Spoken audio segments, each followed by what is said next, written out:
Yep, finally doing the video. What's up guys, I'm Mickey V. I make airsoft videos here on YouTube, and today we're gonna go over my ESG build. So yeah, I feel like everyone has this now, but I have my own reasons for building it. So there's a couple reasons why I decided to build this. One being it's extremely maneuverable. So like I can snap shoot a lot quicker only because of the way I'm holding it. It's exactly like a paintball gun. And having the tank here is just a lot better than having a backpack with a line, because that line can get snagged on anything, like can get snagged on a corner, or if you're playing like CQB could get like snagged on like a door or whatever.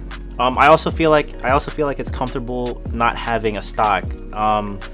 Now with the stock, if you wear a dye mask like myself, if you wear one of these, it's hard to get that cheek weld, and especially if you're a player that likes to use an optic on his rail, you can't really, I mean, unless you have a riser on your optic, you can't really, see the dot without having to squish the hell out, your dye mask onto the stock.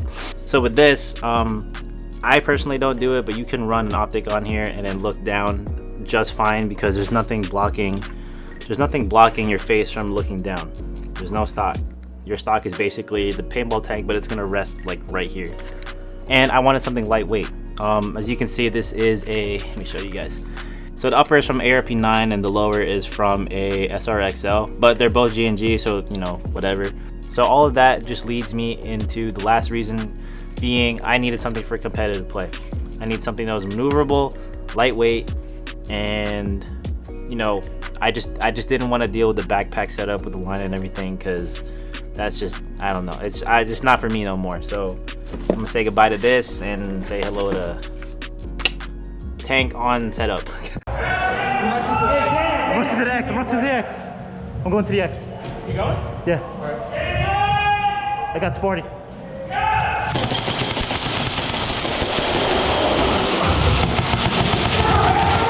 So I'm gonna go over the main parts of the build. I'm not gonna get too in depth because there's a lot in here.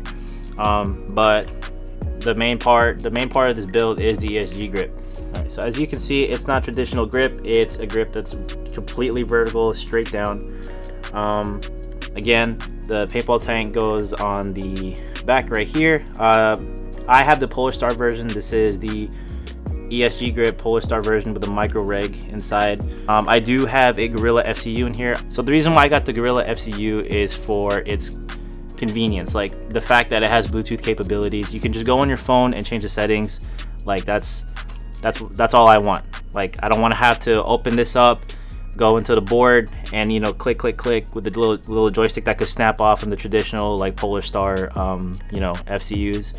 I didn't want to deal with that. I just want to leave them there, forget about it, go on my phone and change the settings.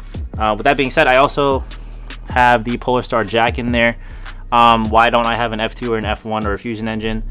To be honest, the Polarstar Jack is all I need. Like it does the job. I could just fine tune it with the Gorilla FCU on my phone, and that's it. I have the Maxx Hop Up unit in there, the gold one, the one that you see everyone in their moms rock.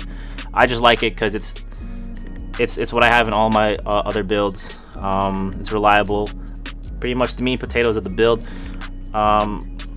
Externally, I have the Maxx Airsoft 7-inch carbon fiber handguard, and running it with it's the only tracer that you can use with this, unless you can find something to bore out the handguard. The Acetech Lighter S is the only tracer unit that will fit in here.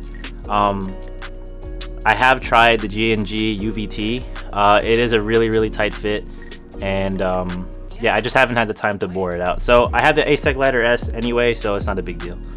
So the magazines I use for this build are the I forget what these are called, the EPM minis, whatever. The proper name is right here, but I use the EPM minis. They're 170 round capacity, and they're just really compact, and it just fits the build. Like, it's compact, magazine's compact, the gun's compact. It looks better than like a really long mag, but it does the job. 170 rounds. But yeah, so that's basically the build. The pros with having a build like this, everything is here. Like I said before, you don't need a backpack, you don't need a line, you just screw the tank on here and you're ready to go. Like, just slap the Clamp the tank on, slap the magazine in, and boom, you're ready to go. So another pro is if you're an ambi shooter like myself, it's really easy to transition from right to left. Like, this is it. There's no stock getting in the way. You know, all you gotta do is like switch hands, blah blah blah. All right, so if you guys want to build something similar to this, I will leave the full parts list down in the description. You can also message me on Instagram asking me any questions about this particular build. So let me know what you guys think. Do you think it's ugly? Do you think it's practical? Whatever it is, leave it down in the comment section. If you haven't already subscribed, if this is your first time on my channel, please consider subscribing. I try to push out content when I can. Sometimes, I mean, I know I promised I'd upload once a week, but I just don't want to rush anything because I don't want anything to be like, you know, below average. I'm not saying like I hold myself to a standard and I'd like to meet that standard, so that's why I'm taking my time with some projects. But yeah, subscribe, leave a like, comment, do your thing, and I'll see you guys in the next video. Peace. It's not fully blacked out. Peace.